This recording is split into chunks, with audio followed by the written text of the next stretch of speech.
Bahía de Fundy, en Canadá. Aquí respira el océano con un pulso descomunal, levantando y bajando las aguas más altas del planeta.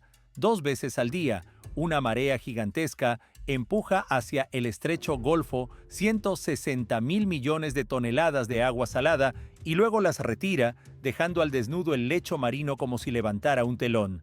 Ese flujo es un archivo líquido. En sus remolinos arrastra secretos del Atlántico, restos de naufragios, huellas de historias que nadie contó. Durante décadas, la familia DuPont ha surcado estas aguas en su arrastrero. Su faena es repetitiva, exigente, casi mecánica. Red, torno, captura, una y otra vez. Pero en un junio frío de 2017, entre bacalaos y algas, la red depositó en cubierta algo distinto. Un objeto que desentonaba con todo lo conocido. Una botellita verde, turbia, sellada con cera. Dentro, apretado como si temiera al aire, se adivinaba un papel doblado. Un mensaje en una botella. Suena a cliché, a fantasía infantil. Sin embargo, había en esa fantasía un temblor inquietante. La botella era vieja, muy vieja. Su silueta delataba el trabajo de principios del siglo XX. El tapón, reseco y cuarteado, dejaba entrever su edad, y el papel, quebradizo y amarillento, estaba cruzado por líneas desvaídas de caligrafía. Con extremo cuidado, temiendo que el mensaje se deshiciera en polvo, los pescadores lograron extraerlo. El texto estaba en francés, y lo poco que alcanzaron a leer les cortó la respiración. Decía que arrojaban esa botella al mar en medio del Atlántico, que estaban condenados a morir, que en pocos días la autora cumpliría 13 años. Luego, unas palabras convirtieron el hallazgo en algo más que una reliquia antigua, en una posible conmoción histórica. Desde el Titanic, adiós a todos, Matilda, Lefebvre, ese nombre y esa palabra no necesitan traducción. Titanic resuena en la memoria colectiva como sinónimo de desastre, soberbia y muerte helada. Y ahora, más de 100 años después del naufragio del mayor transatlántico de su tiempo, el océano parecía devolver una voz. La despedida de una niña de 12 años destinada a perecer en aguas glaciares. La noticia dio la vuelta al mundo en un suspiro. Expertos, historiadores y descendientes de supervivientes contuvieron el aliento. ¿Podía ser cierto? ¿Podía un papel tan frágil atravesar un siglo en el abrazo implacable del Atlántico y traernos el último eco de la mayor tragedia marítima de su época? A medida que la investigación científica avanzó, el entusiasmo inicial dejó paso a una inquietud sorda. Los detalles no encajaban. Pequeñas anomalías, apenas perceptibles en el papel y la tinta, y en la posible deriva de la botella, comenzaron a trazar una imagen preocupante. Lo que nació como la búsqueda de un milagro fue mutando en otra cosa, en una cacería de fantasmas para averiguar si se trataba de una voz auténtica del pasado o de una falsificación cruel y sofisticada. La respuesta que surgió fue más compleja y más perturbadora de lo imaginable, porque la botella sí guardaba un secreto, pero no era el secreto del Titanic, era el nuestro. Para entender el peso de aquel hallazgo, hay que regresar a la noche en que el mundo cambió, la noche del 14 al 15 de abril de 1912. El Titanic no era solo un barco, era un símbolo, el emblema de la Edad Dorada, de su fe en la tecnología, en el progreso, en la solidez incuestionable del orden establecido, un gigante de 4 chimeneas, de la longitud de 3 campos de fútbol y la altura de un edificio de 11 pisos, el objeto móvil más grande y lujoso jamás construido por manos humanas. Sus creadores, de la White Star, se prodigaron en epítetos, un palacio flotante insumergible, y no era mera retórica. El barco era una maravilla de ingeniería, doble fondo, 16 compartimentos estancos que podían cerrarse desde el puente con la presión de un botón. Incluso si se inundaban 4 de esos compartimentos, el buque se mantendría a flote. La catástrofe parecía matemáticamente imposible, por eso reinaba a bordo una serenidad absoluta. 2.224 personas, entre pasajeros y tripulación, navegaban sin sospechar que marchaban hacia su destino. Aquella travesía era un retrato a escala de la sociedad occidental. En las cubiertas superiores, millonarios, aristócratas e industriales se acomodaban en suites fastuosas. John Jacob Astor, uno de los hombres más ricos de América, Benjamin Guggenheim, heredero de un imperio minero, Isidor e Ida Strauss, propietarios de unos grandes almacenes. Para ellos, el Titanic era un club exclusivo, un salón para cerrar tratos, celebrar cenas y disfrutar de un servicio perfecto. Más abajo, en segunda clase, ingenieros, maestros, sacerdotes y una burguesía en ascenso saboreaban una ración de lujo. Y aún más abajo, en tercera clase, se apretaba el grupo más numeroso, más de 700 almas, emigrantes irlandeses, suecos, finlandeses, italianos, libaneses, armenios, gente que lo apostó todo, vendiendo sus bienes modestos para comprar un billete de solo ida, un billete hacia una vida nueva. Para ellos, el Titanic no era un palacio, era un arca, un barco de esperanza que debía llevarlos del viejo mundo de carencias a la tierra prometida, América. A ese grupo, la mayoría silenciosa, pertenecía la familia Lefebvre. El padre, Frank, minero cuarentón de la localidad de Lens, en el norte de Francia. La madre, María, también de 40 años. 4 hijos, Celeste, de 10, Anselme, de 8, Jean, de 6, y la mayor, Matilda, a punto de cumplir 13 pocos días después de llegar a América. Como cientos de otros, viajaban para reunirse con parientes ya instalados en Estados Unidos, en el estado de Iowa. Su historia era la de tantos pasajeros de tercera. Trabajo duro, pobreza y una esperanza obstinada. Embarcaron en Cherburgo, Francia.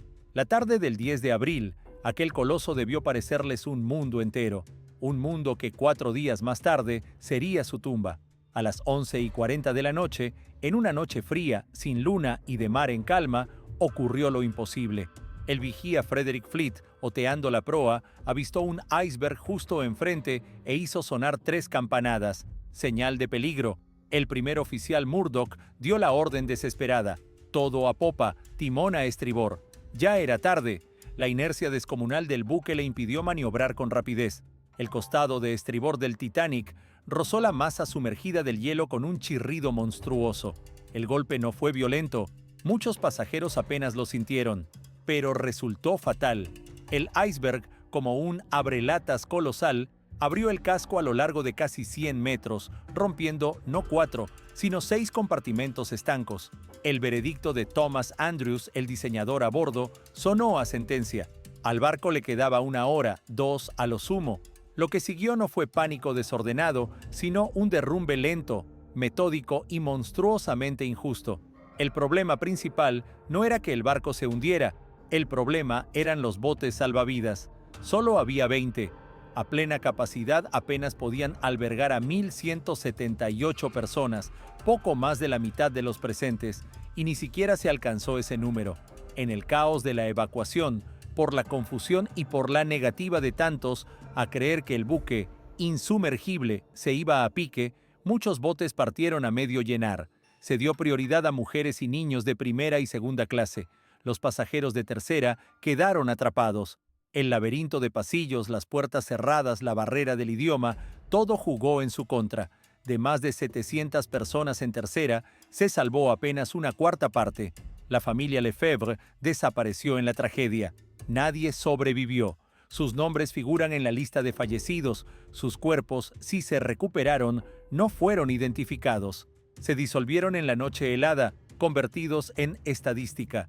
Hasta junio de 2017, cuando una botellita verde subió a la cubierta de un arrastrero canadiense. El mensaje atribuido a Matilda Lefebvre no era solo una carta, era una voz que parecía romper desde el núcleo negro de aquella noche. La voz de una niña de tercera clase que, en sus últimos instantes, pensaba no en sí misma, sino en quienes quedaron en tierra. Había reunido tiempo, papel, lápiz y una botella para un último adiós. Ese solo hecho resultaba tan increíble y conmovedor que el mundo quiso creer. Pero en criminología como en historia, la emoción es mala consejera. La investigación real apenas comenzaba. El primer objeto sobre la mesa de los expertos fue la botella. Si la carta era auténtica, su contenedor debía funcionar como cápsula del tiempo, 100% acorde a la época y lo bastante resistente para soportar 105 años en el duro Atlántico Norte. A primera vista, todo cuadraba. El vidrio, grueso y verdoso, presentaba imperfecciones características, pequeñas burbujas y una superficie irregular. Señales de un soplado manual. todavía predominante a principios del siglo XX, justo cuando las técnicas automatizadas empezaban a imponerse. La forma era típica de botellas baratas de vino o limonada de entonces, pero el diablo, como siempre, estaba en los detalles. Los especialistas en vidrio histórico examinaron la pieza al microscopio. Les interesaban las costuras. Hasta 1933, cuando Michael Owens introdujo una máquina de soplado completamente automática, las botellas se hacían en moldes de dos partes, lo que dejaba dos costuras verticales desde la base que no llegaban hasta el cuello. El cuello se formaba aparte, a mano, con una herramienta específica. La botella atribuida a Matilda coincidía con esa descripción. Las costuras se interrumpían en la base del cuello. Buena señal. Luego miraron el fondo. Había una marca apenas visible, desgastada por el tiempo y la arena, pero legible bajo luz especial. El sello correspondía a una renombrada empresa vidriera francesa, Verres Charbonneau, fundada en Reims en 1870. Aquella compañía produjo millones de botellas similares. Sin embargo, sus archivos, revisados por investigadores en Francia, contaban algo más complejo. En 1910, la firma modernizó su equipamiento e introdujo máquinas semiautomáticas que dejaban una cicatriz circular propia en el fondo. La botella hallada no tenía esa cicatriz. Eso implicaba fabricación con tecnología anterior a 1910. Parecía un respaldo a la autenticidad. Era antigua. Entonces surgió el primer tropiezo, el corcho. Estaba hecho de virutas prensadas unidas con adhesivo. Ese tipo de tapón comenzó a producirse masivamente y a usarse en bebidas baratas después de la Primera Guerra Mundial, en los años 20. En 1912, incluso las botellas más humildes se sellaban con piezas macizas de corcho. Ese detalle, minúsculo en apariencia, abrió la primera grieta en la leyenda. Luego, la cera de lacre. El análisis químico detectó polímeros sintéticos ausentes en lacres anteriores a los años 30. Un lacre de 1912 habría sido de resinas, cargas minerales y tintes naturales. Este era moderno. La imagen empezaba a cambiar. Teníamos una botella vieja de antes de 1910, obturada con un corcho de los años 20 y sellada con un lacre de los años 30. Cronológicamente imposible. O alguien había encontrado una botella antigua vacía para fabricar un engaño décadas después del desastre, o no había explicación. Pero eso eran atributos externos. La prueba decisiva dormía dentro: papel e tinta. Estudiar un documento que ha estado en agua durante más de un siglo es una pesadilla forense. Sal, bacterias, movimiento constante, todo conspira a destruirlo. Y, sin embargo, la carta atribuida a Matilda se veía sorprendentemente bien conservada. El papel, frágil pero entero. El texto, desvaído pero legible. La Universidad de Quebec en Rimouski reunió un equipo interdisciplinario y aplicó métodos no invasivos para no dañar la pieza. Primero, el papel. Al microscopio se veía elaborado con pulpa de madera mediante proceso sulfito, coherente con la época. Un tipo fabricado en masa entre finales del siglo XIX y comienzos del XX, barato pero poco durable por su alta acidez. Que hubiera sobrevivido ya era un milagro. No obstante, la espectroscopía Raman, que identifica la composición molecular con un láser, reveló un detalle extraño. Había blanqueadores ópticos, compuestos que iluminan el papel al absorber ultravioleta. Esos aditivos se generalizaron en la industria solo después de los años 50. Segunda anomalía seria. Llegó el turno de la tinta. En 1912, la mayoría escribía con tintas ferrogálicas, hechas con sales de hierro y ácido gálico extraído de agallas de roble. Son tintas perdurables, pero con una particularidad. Con el tiempo penetran y corroen la fibra, tiñendo de marrón rojizo, y sobre todo, siempre contienen hierro. El análisis de fluorescencia de rayos X no halló rastro alguno de hierro. En cambio, detectó carbono, una tinta a base de negro de humo, similar a una tinta china. Ese tipo existía en 1912, pero se usaba mucho menos para escribir, porque el agua la borra con facilidad. ¿Cómo habría resistido un siglo en el océano? Un misterio. Además, el aglutinante que mantenía unidas las partículas mostró polímeros sintéticos propios de tintas modernas, no goma arábiga de inicios de siglo. Finalmente, los peritos calígrafos examinaron la escritura. Era prolija, típica de la escuela francesa de entonces, con letras inclinadas y trazos rectos, pero aparecían discrepancias. Algunas letras, como la P minúscula, estaban dibujadas en un estilo que se popularizó en Francia tras la reforma educativa de los años 20. Matices sutiles, casi invisibles para cualquiera, salvo un profesional. También el ritmo y la presión del trazo les parecieron demasiado regulares y confiados para ser los de una niña de 12 años escribiendo en plena angustia a bordo de un barco que se hunde. La mano era demasiado serena, demasiado perfecta. Con cada análisis, la esperanza se encogía. Botella vieja, corcho nuevo, lacre nuevo, papel nuevo, tinta nueva, escritura nueva. Todas las pistas apuntaban a un mismo lugar: falsificación. Entonces apareció otra pregunta, más difícil. ¿Quién pudo concebir una treta tan minuciosa? ¿Y para qué? Para responder, hubo que pasar de la química y la física a la psicología y la oceanografía. Quedaba un último argumento a favor: el viaje. Incluso si aceptábamos que los materiales fallaban, persistía el hecho del hallazgo. La botella apareció en la bahía de Fundy. El punto del naufragio del Titanic se conoce con precisión, de unos pocos cientos de metros en el Atlántico Norte, a unos 600 kilómetros al sureste de la costa de Terranova. ¿Podía una botella arrojada allí el 15 de abril de 1912 llegar por sí sola a la bahía de Fundy en junio de 2017? A primera vista podría parecer posible, no están tan lejos, pero el océano no es un río. En su superficie conviven corrientes, remolinos y contracorrientes que cambian con vientos, temperaturas y salinidad. Para trazar la deriva, oceanógrafos utilizaron modelos computacionales de última generación. Introdujeron coordenadas, fecha, peso y superficie bélica de la botella y lanzaron no una, sino miles de simulaciones.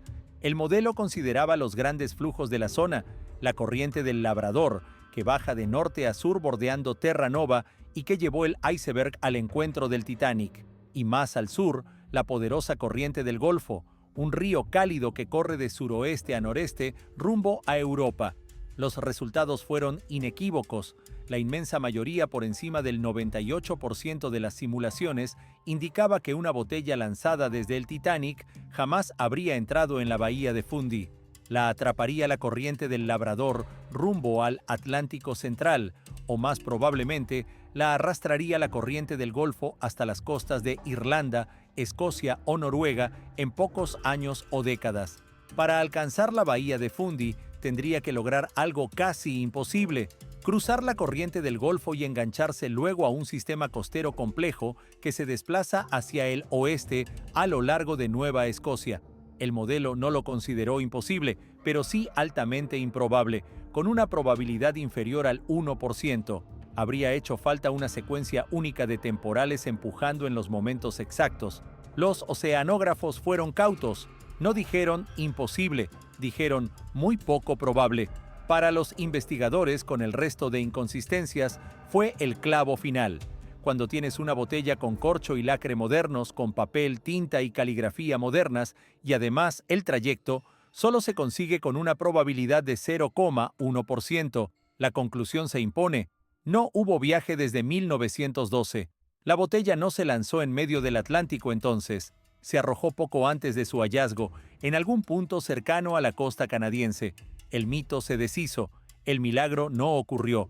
Era un engaño. Quedaba un desafío. La pesquisa no terminaba, apenas empezaba. Había que encontrar no a la autora de la carta, sino a la autora o autor de la falsificación, y comprender los motivos de ese delito extraño, casi poético. ¿Quién fabrica falsos históricos? Las motivaciones varían. La primera, obvia, es el beneficio económico. Los famosos diarios de Hitler, vendidos a la revista Storm por millones de marcos en 1983, son el ejemplo clásico. Su creador, Konrad Kujau, era un estafador talentoso que buscaba dinero, pero la carta atribuida a Matilda no siguió ese camino. Los pescadores la entregaron de inmediato a científicos. Nadie intentó explotarla comercialmente. La segunda motivación es la gloria, el deseo de pasar a la historia. El hombre de Piltdown, la célebre farsa arqueológica de comienzos del siglo XX, probablemente ideada por Charles Dawson, un aficionado ávido de reconocimiento, ilustra esa pulsión. Aquí el autor permaneció anónimo, no buscó focos. La tercera motivación es ideológica, confirmar una teoría o reescribir el pasado. Muchas falsificaciones nacieron para justificar derechos sobre un territorio o desacreditar a un rival político. La carta del Titanic no cargaba con ese peso, no cambiaba las causas del desastre ni señalaba culpables nuevos. Quedaba la cuarta, la más compleja y humana, la psicológica, el deseo de rozar un gran acontecimiento, de fabricar la historia que debió existir. Con toda probabilidad, quien ideó la carta de Matilda no era un cínico, sino alguien profundamente inmerso en la historia del Titanic. Tal vez un investigador aficionado, un coleccionista, un romántico. Estudió los detalles con cuidado, conocía el nombre de una pasajera real y su edad, encontró una botella auténtica y antigua, intentó imitar el estilo de la época. No fue una chapuza apresurada, fue un trabajo paciente, con tiempo, conocimiento y, paradójicamente, con amor. Su perfil psicológico sugiere empatía honda por las víctimas del Titanic, en especial por los niños de tercera. Probablemente le indignaba la injusticia histórica. Se han escrito libros sobre los pasajeros ricos y apenas sabemos nada de los Lefebvre. Decidió darles voz. Creó un artefacto destinado a simbolizar a todas las víctimas olvidadas. En su mente quizá no era una mentira, sino una justicia poética. No falsificó para engañar, sino para restaurar lo que podría haber sido. Es verosímil que viviera en Norteamérica, cerca de la costa, acaso en Quebec o en las provincias marítimas de Canadá, a juzgar por la lengua de la carta y el lugar del hallazgo.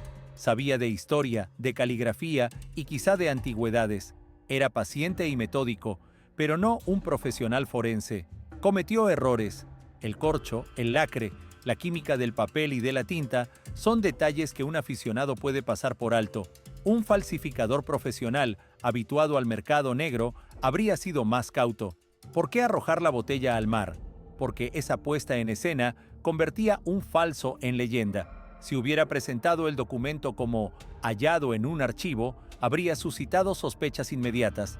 En cambio, la historia de una botella rescatada del océano un siglo después es un mito listo para creer. Apela al corazón, no a la mente. Su autor entendió que la carga emocional sería tan intensa que muchos no querrían ver las grietas. Contó con nuestra necesidad de creer en milagros. Y, por un tiempo, tuvo razón. No se logró identificar a la persona responsable. Siguió siendo un fantasma. Pero su criatura, la carta, se volvió un objeto único de estudio. Dejó de ser documento histórico para convertirse en artefacto de nuestra era, testimonio de nuestra sed de mitos y recordatorio de lo fina que es la línea entre historia y ficción. Así que, la carta de Matilda Lefebvre, falsificación. ¿Termina ahí la historia? No exactamente. Que la botella no viajara desde 1912 no la hace menos significativa. Su valor real reside precisamente en que es una mentira. Como un espejo deformante refleja nuestra relación con el pasado y, en particular, con la tragedia del Titanic. ¿Por qué nos fascina tanto el Titanic? No es un naufragio más, hubo miles. El Titanic es un mito, una parábola sobre arrogancia y castigo, sobre desigualdad de clase, sobre heroísmo y cobardía, una trama que lo contiene todo. Amor, muerte, traición, sacrificio. Y como todo gran mito, tiene héroes y víctimas silenciosas. Anhelamos sus voces. Queremos saber qué pensaron en sus últimos minutos. Queremos un mensaje, una nota, una despedida. El autor de la falsificación entendió ese deseo profundo, casi irracional, y nos lo dio. La voz perfecta, la de una niña en vísperas de cumplir 13, que mira a la muerte con una dignidad inverosímil. La imagen es tan poderosa que casi eclipsa la realidad. Nos concede un cierre emocional que nos faltaba. La historia verdadera de los Lefebvre es una línea fría en una lista de fallecidos. En el mito creado por alguien desconocido hay carta, hay última palabra, hay catarsis. Ahí radican el peligro y la lección. Vivimos en una era de posverdad, donde noticias falsas y fraudes históricos se crean y se difunden a velocidad asombrosa. Es más fácil creer una bella mentira que una verdad compleja y a menudo cruel. La carta de Matilda es un falso perfecto. No busca dañar, no incita al odio, despierta compasión y tristeza, y por eso funciona tan bien. Muestra lo fácil que es manipular nuestra visión del pasado apelando a la emoción. Pero hay otro lado. Esta falsificación hizo que el mundo volviera a hablar de los Lefebvre, obligó a historiadores y periodistas a bucear en archivos en busca de estos pasajeros de tercera olvidados. Gracias al engaño, la verdadera María Lefebvre y sus 4 hijos, Matilda, Celeste, Anselme y Jean, salieron por un momento de la sombra. Millones revivieron su tragedia.